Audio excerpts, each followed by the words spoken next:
আসসালামু আলাইকুম সম্মানিত চাকরিপ্রত্যাশী বন্ধুরা, কেমন আছেন? আশা করি ভালো আছেন। আমি আপনাদের দোয়ায় ভালো আছি। বন্ধুরা, দুর্নীতি দমন কমিশন প্রধান কার্যালয় ঢাকা থেকে একটি নিয়োগ বিজ্ঞপ্তি প্রকাশিত হয়েছে।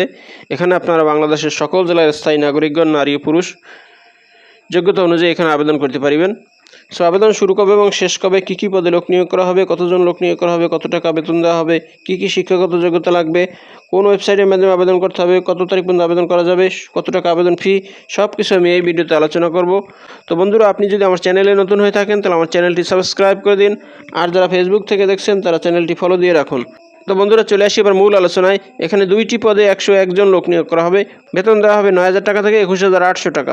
এখানে আবেদন করতে শিক্ষাগত যোগ্যতা কোনো শিক্ষিত বোর্ড হইতে দ্বিতীয় বিভাগে মাধ্যমিক স্কুল সার্টিফিকেট বা সমমান পরীক্ষায় উত্তীর্ণ থাকলে এখানে আবেদন করা যাবে। এরপর আছে 2 নম্বরে অফিস সহায়ক। এই পদে 10 জন লোক নিয়োগ করা হবে। বেতন দেওয়া হবে 8,250 টাকা থেকে 20,010 টাকা। এখানে আবেদন করতে শিক্ষাগত যোগ্যতা 8ম শ্রেণীতে উত্তীর্ণ থাকলেই এখানে আবেদন করা যাবে। এখানে আবেদন করতে প্রার্থীর বয়স 1 আগস্ট 2025 তারিখে সর্বনিম্ন 18 এবং সর্বোচ্চ 32-এর মধ্যে হতে হবে। এখানে আবেদন ফি টেলিটক 456 টাকা। এখানে আবেদন করতে হবে অনলাইনের মাধ্যমে। আবেদনের ঠিকানা acc.teletalk.com.bd এই ওয়েবসাইটের মাধ্যমে আবেদন করতে হবে। আবেদন শুরু হবে 13 আগস্ট 2025 তারিখ সকাল 10টা হইতে এবং আবেদন চলবে 11 সেপ্টেম্বর 2025 তারিখ বিকাল 5টা পর্যন্ত। এখানে আবেদন ফি টেলিটক 456 টাকা। ক্ষুদ্র নৃগোষ্ঠী, শারীরিক প্রতিবন্ধী ও তৃতীয় লিঙ্গের প্রার্থীদের জন্য আবেদন ফি 56 টাকা। আবেদন ফর্ম পূরণ করার পরে টেলিটক সিমের মাধ্যমে এই টাকা প্রদান করতে হইবে।